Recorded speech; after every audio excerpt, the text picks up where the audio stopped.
नन्हे से ठाकुर जी, एक गोपी आई, वह गोपी से कह रहे हैं, अरे गोपी जी क्या कर रही है तू? बहुत ध्यानपूर्वक सुनियो, ठाकुर जी की कैसी प्रेम लीलाएं हैं।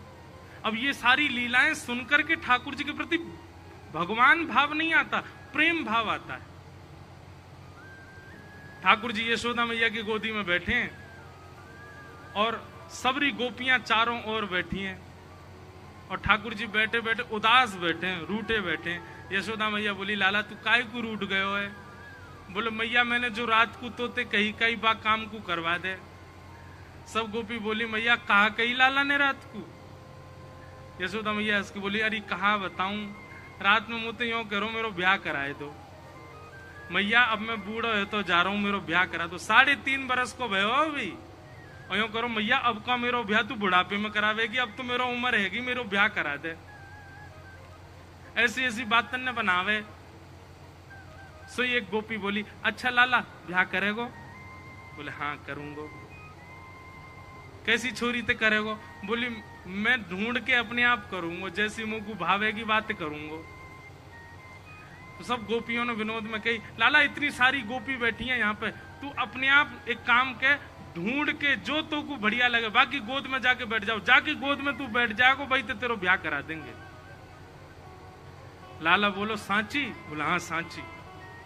सोई ठाकुर जी यशोदा मैया की गोद ते उठ गए, गोपीन के घूंघट उठामे, मैया जे तो बूढ़ी है गई, जाते ना कर रो। दूसरी गोपी के पास गई, मैया जे तो कानी है या की तो आंख ही ना है। अच्छा है नहीं, जबरदस्ती ठाकुर जी बोल रहे हैं। तीसरी गोपी को मुंह उठा के, मैया जे तो तेज लगे मुंह को तो घर से निकाल देगी, या तो ब्याह ना कर रहा हूं मैं। ऐसी सब गोपीन के आगे घूम रहे। वहीं दूर एक बिना दांत वाली गोपी बैठी, बूढ़ी बिल्कुल 120 वर्ष की। वो मंद मंद मुस्कुरा रही और मन में सोच रही, बोले लाला तो सबरी युवा युवा गोपीन के पास जाएगो, अब मैं कहा करूं, मैं तो इतनी वृद्ध है गई, मैं तो उबा पंक्ति में ना बैठ सकूं जहां लाला घूंघट उठा रहा है। लेकिन मनी मन खुश है रही है लाला की लीला देख करके, नेत्रन से आंसू निकल रहे हैं और बीच बीच में अपने आंसू पहुंच रही है, एक भी दांत नहीं है वाक्य। लाला सब गोपीन के घूंघट उठा उठा के देख रहा और सोई ठाकुर जी की दृष्टि पड़ी, वो बूढ़ी बिना दांत वाली गोपी बैठी का है। ठाकुर जी बोले, मैया तेरी बहू मिल गई, और दौड़ के गए और बिना दांत वाली वह गोपी की गोद में बैठ गए। मैया मैं तो यही तो ब्याह करूंगा। मैया बोली, लाला जाके तो एक दांत ना है, जाते काय ब्याह करेगो? बोले, मैया बढ़िया है ना, माखन खावे में दांत ना है चाहिए हो गए, मैं हूं माखन खाऊंगा जो चप चप खायो करेगी। और वह गोपी से ऐसे अंक भर गए, गोपी वह वृद्धा गोपी को इतना सुख प्रदान किया, सब युवा गोपी देखती रह गई और ठाकुर जी वह को सुख दे रहे। अब ये लीला सुनकर के आपके चित्त में ठाकुर जी के प्रति श्रद्धा उमड़ी, भक्ति उमड़ी, विश्वास उमड़ा कि प्रेम उमड़ा? प्रेम उमड़ा ना। वेद व्यास जी से कहा गया, ऐसे ग्रंथ का निर्माण करो जिसको सुनने के बाद श्रोता के चित्त में प्रेम प्रकट हो। बंधुओं, संसार में प्रेम करने लायक कोई भी नहीं है। इस संसार के जितने मानव है ना, ये सब धोखेबाज हैं, कोई प्रेम नहीं करेगा आपसे। स्वार्थ लाग करहि सब प्रीति, सब आपके साथ केवल स्वार्थ से जुड़े हुए हैं। प्रेम के अधिकारी केवल श्याम सुंदर है। आप आज करोड़पति हो जाओ तो जो आदमी आपसे कभी मिलता नहीं था उसका भी फोन आ जाएगा आपके पास। और आज आप भगवान ना करे किसी कारण से आपका घर बार सब छूट जाए, किराए के मकान में चले जाओ, तो रोज फोन करने वाला भी आपको ब्लॉक लिस्ट में डाल देगा। क्यों? अब इससे हमारा कोई संबंध नहीं। लेकिन आप करोड़पति बन जाओ, चाहे आप किराए के मकान में चले जाओ, आपके गोपाल जी आपको छोड़ के कहीं नहीं जाएंगे। आप जहां जाओगे संग जाएंगे। आप 56 भोग पाते थे तो भी गोपाल जी आपके पास रहेंगे, और आपके यहाँ एक समय की रोटी बनती है तो भी गोपाल जी आपको नहीं छोड़ेंगे। ठाकुर जी कभी त्याग नहीं। तो असली प्रेमी कौन? जो हर स्थिति में हमारे संग रहे। ऐसे तो केवल गोपाल जी। श्री कुम्मन दास जी के चरित्र में आता है कि कुम्मन दास जी के यहाँ पर बिछाने के लिए आसन भी नहीं था घर में। इतनी दीन स्थिति थी कुम्भन दास जी की, पर गोपाल जी उनकी गोद में आकर के खेलते थे। कुम्भन दास जी तिलक पता कैसे लगाते थे? दो क्रिया थी। एक, यहां भैया कुछ जाके बोले आओ, यहां बाहर हल्ला नहीं करें, बस सब लोग इधर देखो। कुम्भन दास जी दो तरीका से तिलक लगाते थे, बहुत ध्यान से सुनना। एक तो उनके पास में मट्टी की एक हौद जैसी थी छोटी, वहां में जल भर लेते और जल भर के वही में अपने प्रतिबिंब को देख करके तिलक लगाते। और कई बार तिलक पतो कैसे लगाते? ठाकुर जी उनकी गोद में बैठ जाते और ठाकुर जी कहते, हाँ कुंभना यहीं धल ले श्री को, और यहीं तो खींच खींच खींच ऊपर, अरे देख टेढ़ो जा रहा हो, सीधो कर ले, सीधो कर ले।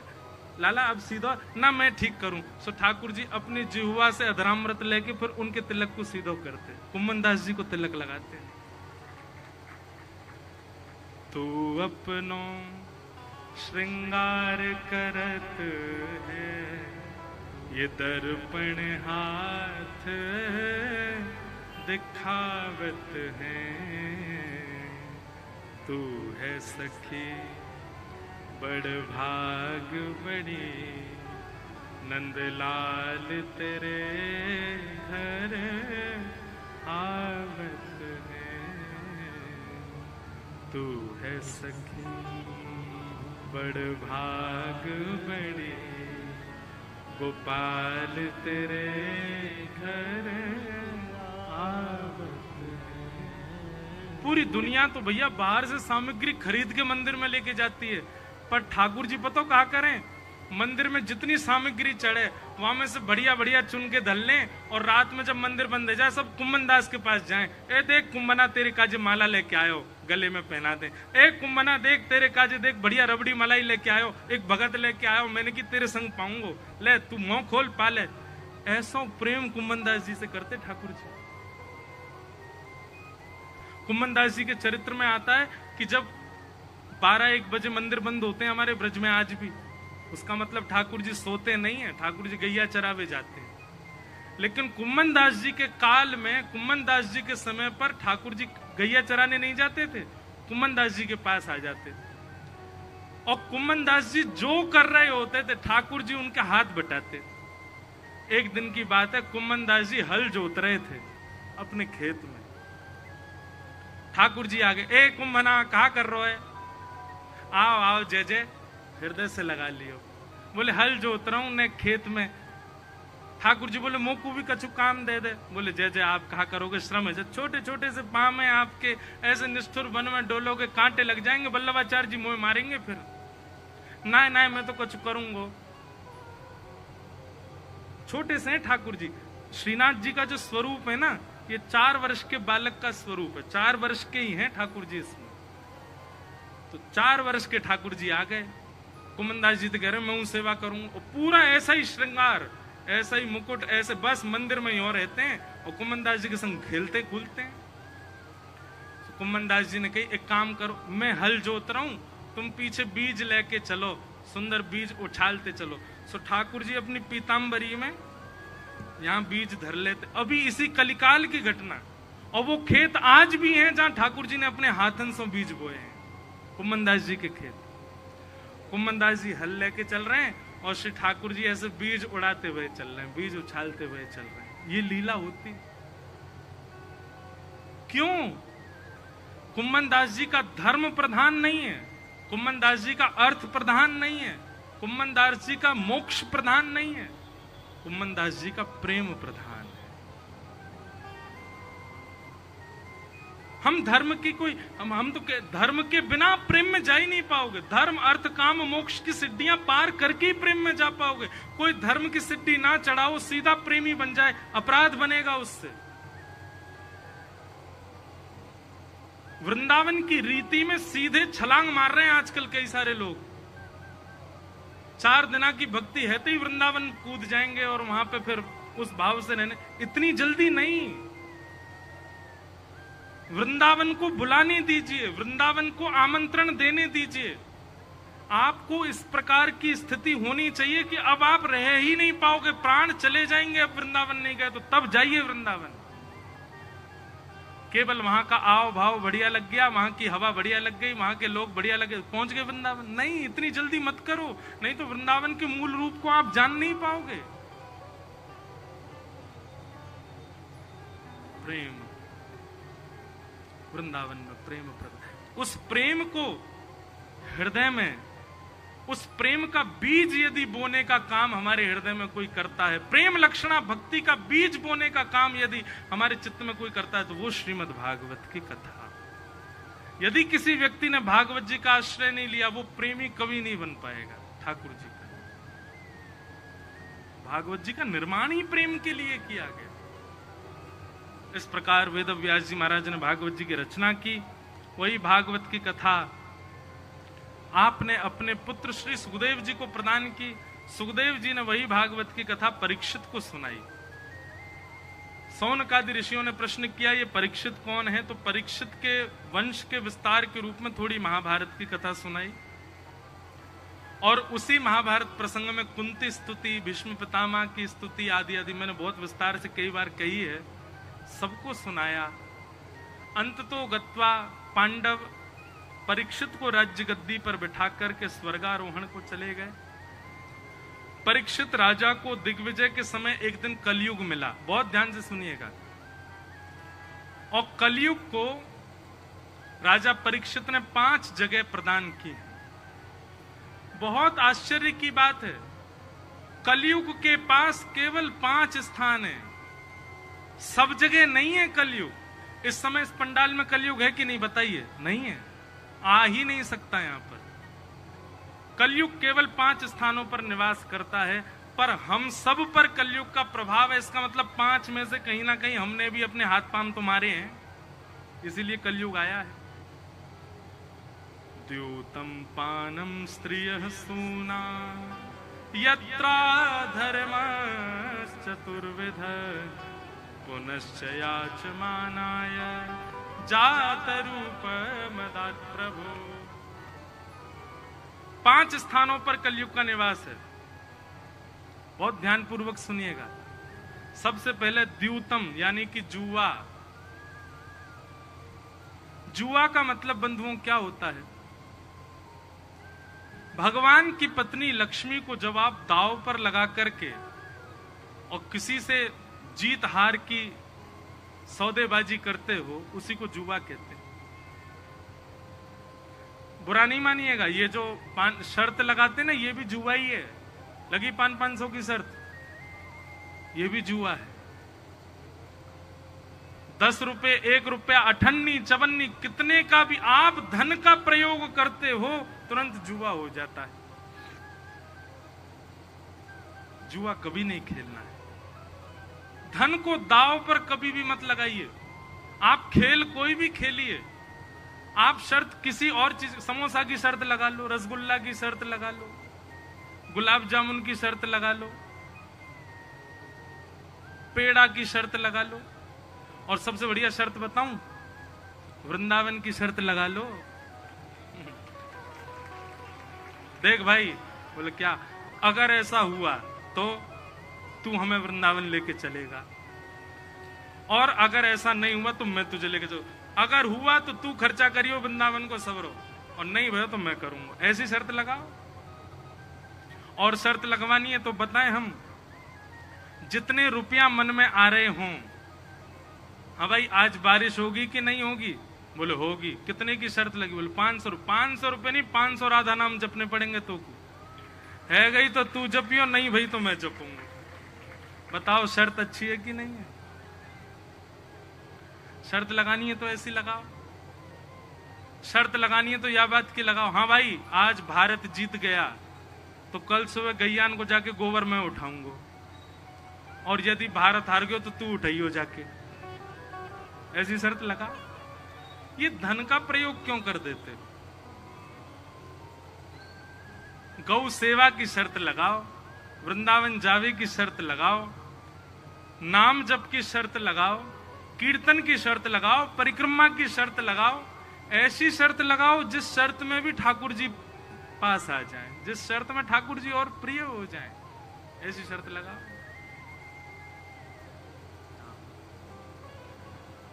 तो जुआ सबसे पहला स्थान कलयुग का, द्यूतम। जुआ बदलिए, खेल कोई भी खेलो, क्रिकेट खेलो, 2 टीम बना लो, दोनों टीमों में यही रख लो। बोले क्या करना है? बोले जो टीम हारेगी वो जीतने वाली टीम को वृंदावन का ट्रिप देगी फ्री में। ऐसे खेलो। हमारा एक जगह खेल, अब यहाँ जलंधर में तो हम बहुत बीमार हो गए, हम खेले ही नहीं पा रहे, हम लोगों से मिले ही नहीं पा रहे। नहीं तो हम खेलते हैं हर कथा में, सुबह का नियम है क्रिकेट खेलेंगे सबके साथ। खेलते हैं तो जब बॉलर बॉलिंग डालने आता, मैंने कि सुन भाई, तैने मुझसे कही थी आज ये भजन सुना, अगर तैने आउट किया तो नहीं सुनाऊंगा, और तू चाहता है तेरे मन का भजन आज कथा में सुनाऊं तो आज छक्का ही पड़वा बेटा। तो ऐसी बॉल डालेगा महाराज जी छक्का। तो अपने खेल को, अपने व्यवहार को, अपनी ये समाज, ये अपनी मित्रताओं को आप भक्ति से जोड़िए ना। क्यों जुआ खेलते हैं? उसमें पैसा क्यों लगाना? धन लगाते ही वो पाप हो जाता है। तो सबसे पहला द्यूतम कभी नहीं करना है। और एक और बात सुनिए, जुआ नहीं खेलने का मतलब लक्ष्मी का दुरुपयोग नहीं। तो लक्ष्मी का जहां भी आप दुरुपयोग करते हो, अगर लक्ष्मी का व्यय करके कोई मांस खरीद रहा है, वह भी जुए के समान है। आप लक्ष्मी देकर के गलत वस्तु क्यों खरीद रहे हो? लक्ष्मी देकर के गलत पान की वस्तु क्यों ले रहे हो? लक्ष्मी देकर के आप दुरुपयोग, गलत काम के लिए लक्ष्मी दे रहे हो, गलत चीजों में लक्ष्मी का व्यय कर रहे हो, वह भी जुए के समान है। लक्ष्मी को कहीं भी गलत स्थान पर देना वो पाप के समान है। दूसरी बात, पानम, पान। पानम का मतलब है मदिरा पान। इसमें कलयुग का निवास है। संभवतः इस पंडाल में तो कोई भी ऐसा नहीं बैठा होगा जो पानम करता हो। पर सुनो अब एक बात, अब आप लोग फंस गए हो। अब जो भी पानम करने वाला पंडाल में बैठा है वो फंस चुका है। क्यों? क्योंकि अब हम मंच से ऐसा कुछ बोलने वाले हैं, आज के बाद, अब कथा सुनने के बाद अगर आपने पान किया, अगर आपने यहां कथा सुनने के बाद पुनः अपनी जिह्वा पर उस असद वस्तु का सेवन किया, तो आपके पूर्व के पाप, आपके पूर्वजों के पाप, आपके परिवार के समस्त पाप मल्टीप्लाई इनटू 1000 होके आपको लगेंगे। अब करो। आपको एक बात कहें, श्राद्ध पक्ष चल रहा है और श्राद्ध के नियमावली में बताते हैं कि जो बालक पान करता है और कभी श्राद्ध आने पर अपने माता पिता को तर्पण करता है या उनके नाम से ब्राह्मण भोज कराता है, तो उसके पितृ भी उसके हाथ का जल स्वीकार नहीं करते। भैया आपसे हमारी प्रार्थना, नशा करवे को इतना ही शौक है तो हमारी किशोरी जी के नाम को कर लो, कथा को कर लो, ठाकुर जी को कर लो। आज भारत में सबसे ज्यादा युवा अपने प्राणों का बलिदान कर रहे हैं नशा करके, प्राणों की आहुति दे रहे हैं। क्यों प्राण निकल रहे हैं? बोले ये नशा कर लिया, ये नशा कर लिया। अब दुनिया भर के नशा करते हैं, उससे प्राण निकल रहे हैं युवाओं के। हमें कहना बहुत उचित तो नहीं लग रहा है, पर नशा करने वाला हर व्यक्ति जानता है कि नशा करने से प्राण निकल जाते हैं। तो मतलब आपको पता है कि आप प्राण त्यागने के लिए ही नशा कर रहे हो। तो जब पता ही है कि प्राण निकलने ही है, प्राण त्यागने ही है, तो अपने देश के लिए शहीद होने के लिए जाइए ना। वहां जाइए, वहां जाकर के देश की सुरक्षा कीजिए। वहां इतने सारे मां के पूत, वहां इतने सारे मां के बालक, कितनी हमारी बहनों के पति अपने अपने जीवन का दान कर देते हैं पूरे राष्ट्र की रक्षा के लिए। वो भी तो युवा हैं, वो भी तो किसी मां के पुत्र हैं, किसी बहन के पति हैं, किसी बालक के पिता हैं। क्यों त्याग कर रहे हैं वो इतनी युवावस्था में अपने प्राणों का, केवल अपने देश के लिए? और हम लोग किस लिए प्राण त्याग रहे हैं? वो नशा करके त्याग रहे हैं। सत्य बताएं तो शव यात्रा में जाने वाली भी बात करते हैं, बहुत पीता था, पिए पड़ा रहता था नाली में। मतलब जिस शव यात्रा में दूषित व्यक्ति की भी प्रशंसा कर दी जाती है, नशे से मरने वाले की तो वहां भी प्रशंसा नहीं करता कोई भी, फिर भी नशा करते हैं लोग। आपको पता है, एक बात हम कथा में कहते हैं कि तंबाकू की जो खेती होती है ना, उसमें बाउंड्री की आवश्यकता नहीं होती। तंबाकू खेती होती पंजाब में नहीं होती, गुजरात में होती है। उसमें बाउंड्री बनाने की जरूरत नहीं है। बाउंड्री क्यों बनाई जाती है? क्योंकि जानवर उजाड़ देते हैं, जानवर खा जाते हैं। और सबसे ज्यादा हरा भरा खेत होता है तंबाकू का, और हरा भरा खेत देखते ही गधा मचल जाता है, लेकिन तंबाकू खेत में गधा भी नहीं जाता। सोचो, गधा भी नहीं खाता उसको, गधा भी नहीं लेता अपनी जीभ पर। और जब मानव जब ऐसे करता है ना, तो गधा भी हंस जाता, बोले ले इसको तो हम भी नहीं खाते, इसको ये खा रहा है। इसलिए भैया, भक्ष भक्ष सेवन, तांबूल लो, ठाकुर जी की प्रसादी बीड़ा पाओ, पान पाओ, मिष्ठान मुखवास लो, लेकिन तंबाकू नहीं, मदिरा नहीं, ऐसा कोई भी पदार्थ नहीं लेना है जिससे हमारा चित्त एक क्षण के लिए भी अनकॉन्शियस होता है, एक क्षण के लिए हम अपने आपे से बाहर हो जाते हैं। ऐसी सब पदार्थों को सेवन करने से कलयुग का प्रभाव होता है। तो पहला, जुए में कलयुग का निवास। दूसरा, पानम, दूषित वस्तुओं में कलयुग का निवास। और तीसरा, पर स्त्री संग और पर पुरुष संग में कलयुग का निवास। विवाह के उपरांत आप ये दृढ़ निश्चित हो जाइए कि आप एक पत्नी व्रती रहो, एक पतिव्रता रहो। अगर उसके उपरांत आपका मन कहीं और जाता है, अरे किसी के रूप पर भी जाता है, तो भी आपके ऊपर कलयुग का प्रभाव हो जाएगा। इसलिए भैया ये दृढ़ता पूर्वक करो। चौथा निवास स्थान कलयुग का कौन सा है? कलेश, लड़ाई झगड़ा, विवाद, मार काट, एक दूसरे की टांग खींचना, उल्टा सीधा बोलना, तेज आवाज में बात करना, मारपीट करना, जबरदस्ती विवाद बढ़ाना। पता चल रहा है कि ये सामान्य रूप से थम सकती है बात, नहीं, हमको तो विवाद ही करना है। इस प्रकार का स्वभाव जिनका होता है, उन पर कलयुग का प्रभाव होता है। और पांचवा और अंतिम स्थान है कलयुग का बिना मेहनत के कमाया गया धन, बिना परिश्रम के कमाया गया धन। इन 5 स्थानों में कलयुग का निवास है। इन 5 स्थानों से स्वयं को बचाओ। इस प्रकार कलयुग को 5 स्थान दिए। परीक्षित जी महाराज स्वयं भटक गए, सिर पर मुकुट पहन लिया जरासंध का। अनीति का धन आते ही उनके मस्तिष्क में भी कलयुग के जीवाणु प्रकट हो गए।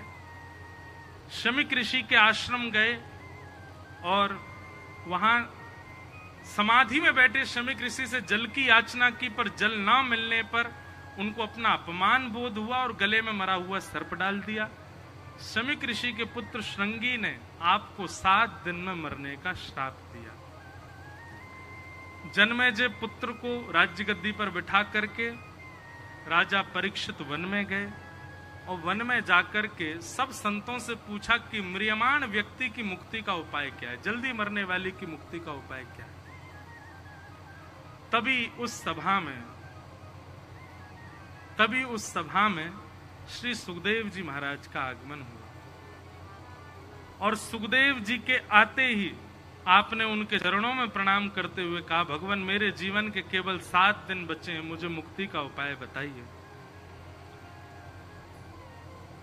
अतः पृच्छामि संसिद्धिं योगिनां परमं गुरुं पुरुषस्येह यत्कार्यं म्रियमाणस्य सर्वथा। महाराज मेरे जीवन के केवल 7 दिन बचे हैं, कृपा करके मुझे बताओ मैं क्या करूं। मेरे जीवन के केवल 7 दिन बचे हैं, भगवान मुझे मुक्ति का उपाय बताइए। अतः पृच्छामि संसिद्धिं योगिनां परमं गुरुं पुरुषस्येह यत् कार्यं म्रियमाणस्य सर्वथा। चरणों में प्रणाम करते हुए कहा कि मेरे जीवन का 7 दिन बचे भगवान, मुझे भगवत प्राप्त, मुझे मुक्ति का साधन बताओ। अब यहां से द्वितीय स्कंद प्रारंभ होता है। अब हम बहुत जल्दी जल्दी कथा के क्रम को प्रणाम करेंगे। सुखदेव जी महाराज ने सबसे पहले तो परीक्षित के चित्त से मुक्ति की इच्छा को नष्ट किया। परीक्षित, मुक्ति की कामना मत करो, तुम भक्ति की कामना करो। मुक्ति और भक्ति में अंतर क्या है, मैं कथाओं में बताया करता हूं। मुक्ति मतलब मृत्यु के पश्चात भगवान का दर्शन, और भक्ति का मतलब जीते जी भगवत दर्शन। मुक्ति और भक्ति, व्यक्ति अगर मुक्ति की कामना से जीवन जी रहा है तो मृत्यु के बाद भगवान का दर्शन होगा, पर भक्ति के पथ पर चल करके अपना जीवन जी रहा है तो जीते जी जीवित अवस्था में उसको ठाकुर जी मिलेंगे। और एक बात याद रखिएगा, हम जितने भी भक्तों के चरित्र सुनते हैं, किसी ने भी वैकुंठ में जाके भगवान का दर्शन किया ऐसा कभी कथा में नहीं सुनते हम। सबने अपनी जीवित अवस्था में ठाकुर जी को प्रकट किया।